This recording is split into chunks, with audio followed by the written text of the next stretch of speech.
nga yaakaar ne li nga xamante ne mooy sortie bi nga xamante ne propos yi mu tenir nekkul day wane ne carrément li ñu doon wax bu njëkk que le parti APR nekkatul loo réellement parti bu solide bi ñu doon wax bi ñu doon gis bu njëkk ba.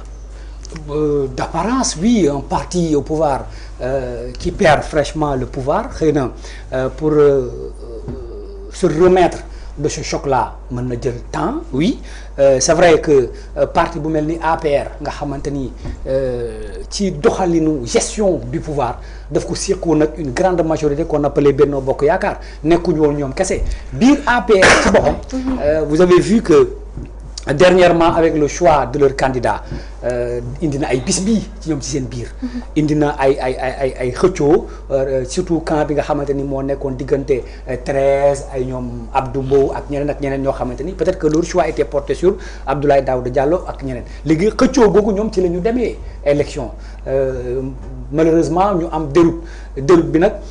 après ça il faudrait que ku ci nekk aussi avec le recul vous organisez mais ci diggante bi pour un peu reprendre à Tange qui disait peut-être que oui élégance républicaine ak yooyu moi je dis que civilité ci circonstance politique wala contexte politique bi ñu wala boog beneen déclic politique boobu bees boo xam ne daf fi ñëw ànd ak ay réalité am moi je pense que li Ousmane Sonko doon wax tànk ak tànk mbagg ak mbagg c'est-à-dire que il faut ça aujourd'hui li koy waral mooy moom indi na ay arguments yu bëri par rapport ak luy été propos yooyu mooy ku ne dafay génn di wax loo xamante ni dara leerul ci kenn kan moo am dëgg finalement donc je pense que ñoom bu ñu defoon marquage à la culotte à chaque sortie pour ñu wax benn affaire boo xam ne ça concerne leur gestion ils se sont harmonisés pour apporter des éléments de réponse peut-être qu'on n'en serait pas là mais comme je dis à tout politique suñu bëggee am fu ñu jëm il faut d'abord ñu dugal ay éléments de sonde donc c'est ce qu'on nous a accoutumé le nouveau régime tàmmal nañ ñu yenn yoo xamante ni sax maanaam du une communication officielle da ngay jékki-jékki dégg ko ci une certaine presse buy véhiculer yenn messages yi nga naan si oui non mu nekk benn commentaire boo xamante ni peut-être de surface mais en réalité comme je dis c'était des communications ou des informations officieusement officielles parce que finalement dafay da nga ciy mujj teg sa gën donc tout cela pour man fait que ku ci nekk bu fekkente ni tu es un fin politique war nga mën a comprendre le profil de ton adversaire war nga mën a comprendre la démarche et les stratégies posées par ton adversaire jusque là parce que y a eu du temps pour nga apprendre peut-être que xeeboon nañu peut-être ak nangam mais li xew war nga gën a mën a defaraat sa toogaay parce que tu sais aujourd'hui que ces gens-là sont très capables ils sont très rusés et puis ñu ngi capacité de communication et d'action boo xamante ni en toute chose da nga ci gis bu ñu ko tegee dañ koy dérouler ba fu mu yem et que yenn élégance yi c'est-à-dire que fekku leen ci c'est-à-dire que quand ils veulent t'appeler chat ils vous appellent chat suñ la bëggee jiiñ Macky Sall sàcc la wala Macky Sall di wax dëgg dañ ko koy wax ouvertement pour un ancien président pour man vous avez en face des gens à qui il faut pas laisser benn marge boo xamante ni de surface bu muy évoluer c'est-à-dire que il fallait pour à mon avis apporter des éléments de réponse à chaque sortie de ce gars-là oui ils ne sont pas dans la même posture républicaine mais la woon dafa woon ni leneen ñëw c'est-à-dire que c'est pour répondre à l'autre qui disait qu'il faut quand il faut régler un problème pour régler un problème s'il faut être un saint pour régler le problème élève-toi et sois un saint pour régler le problème mais quand il faut être un clodo rabaisse-toi jusqu'à terre pour être ce clodo-là qui règle le problème parce que l'objectif quand même c'est d'avoir réglé le problème et le problème est toujours là c'est quoi c'est que les Sénégalais ont été embarqués dans un imbroglio boo xamante ni aujourd'hui je dis que la Cour des comptes on lui fait un mauvais procès. Pourquoi? Parce que la Cour des comptes aujourd'hui a sorti benn rapport boo xam ne nous dit-on bi information génnee ñu ne joxe nañ ko présidence parce que noonu lay doxee. joxe nañ ko depuis présidence ak délai bi ñu observé pour publier ce même rapport là a pris du temps et j'ose pas croire que des agents assermentés puissent pondre ben rapport boo xamante ni pour ben magistère boo xamante ni oui avec le nouveau mécanisme qu'on a mis en jeu parce que moi ni ñu condensé autant d'années man ça me posait problème mais après on a dit que ay pratiques yu bees la qu'après chaque magistère dañuy dajale ay affaires génne ok sur ça peut-être que oui mais je dis que la Cour des comptes pour man on lui fait un mauvais procès pourquoi parce que ñoom rapport yi ñu joxe c'est-à-dire que est-ce que moom la ñu restituer parce que ce rapport-là quand même a pris du temps pour sortir pour moi c'était quelque chose qui devait se faire de facto parce que c'est un rapport que les gens attendaient mu ñëw ñu war ko génnee dans les délais. su ma déggee say wax day mel ni dama yaa da nga fa mel ni que da ngay bëgg a insinuer que ni rapport Cour des comptes rapport yi ñu joxe présidentiel bokkut ak rapport bi nga xamante ne moom lañ génn ñoom. loolu laa gëm man parce que rapport bu amul signature gëw ma ne un agent assermenté. dana ko génne te signé wu ko man gëw ma loolu. kon li ñu ma jox. en restitution est-ce que nekkul ne effectivement loolu la ñuy wax manipulation des chiffres. est-ce que je pose la question parce que gëw ma ni des agents assermentés rompus à la tâche puissent pondre produire un document sans numéro de dossier sans signature. Je ne pense pas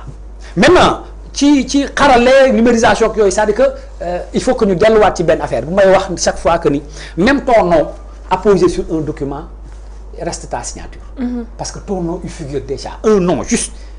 peut être synonyme de signature. Maintenant en l'état qu'est-ce qu'il en est parce que juridiquement il faut qu'il y ait signature et cachet. Peut-être je m'en remets aux juristes qui vont peut-être m'éclairer mais en tout cas j'ose croire que des agents assermentés dañu génne un document sans signature sans authentification parce que cette certification là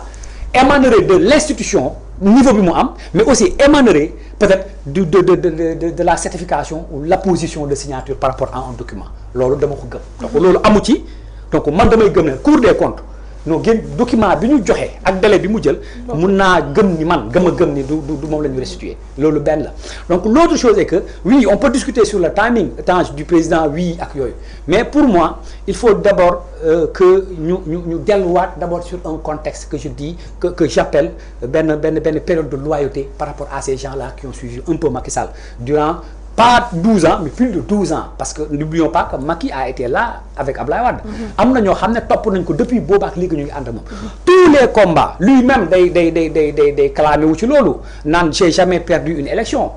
su ko mënee c'est parce que des gens lui ont prêté main forte. Et que aujourd'hui avec ce régime-là qu'on a en face qui sont en train parce que leur principal objectif quand même c'est de casser des opposants le première période seen priorité d'abord c'est casser des opposants mais comment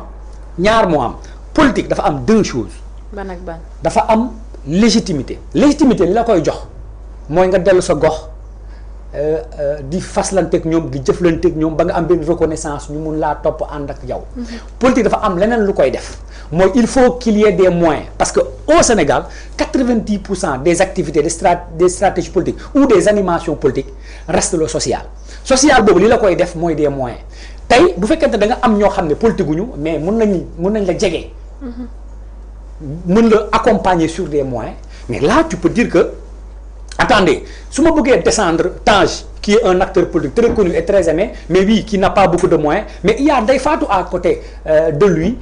qui est friqué nga xamante ni activité bu muy am c'est lui son principal bailleur l'objet c'est pas de casser parce que en cassant Tange Ndeye Fatou peut créer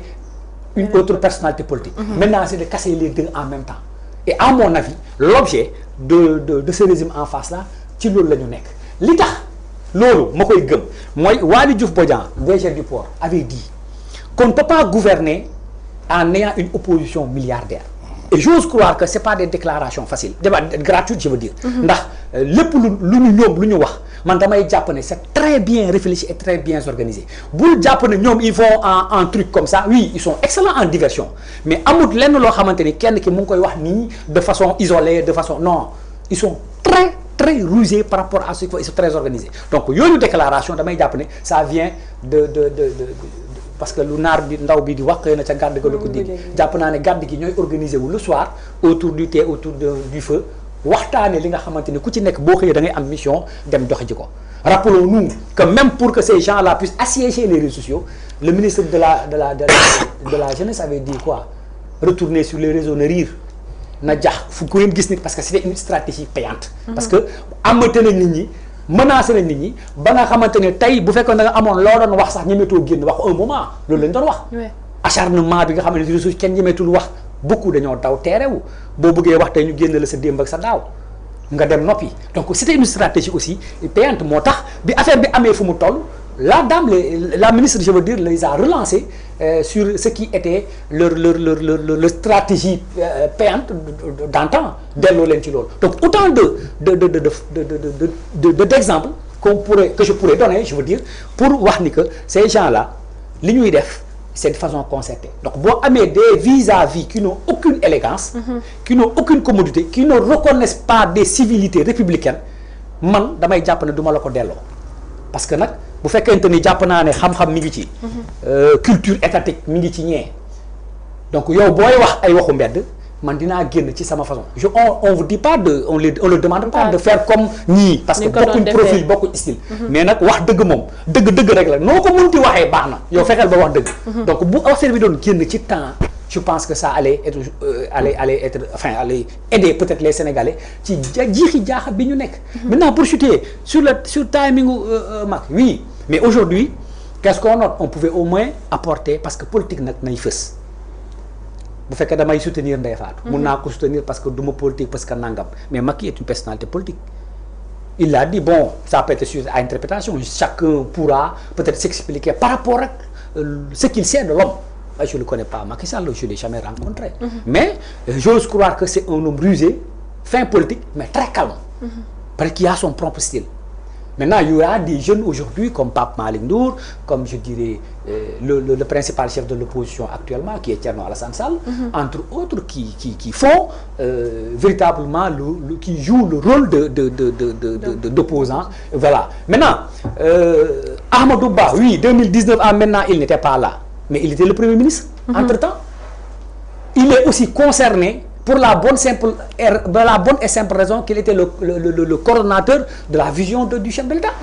C'est l'État qui est chargé de coordonner l'action gouvernementale et de matérialiser, de mettre en œuvre la vision du chef de l'État. Donc lui aussi, il est concerné au premier degré. Mais qu'est-ce qu'on note à travers son comportement-là? Ça peut aussi être sujet à interprétation. Depuis Boba Glégui, député Magui Dego Kofen.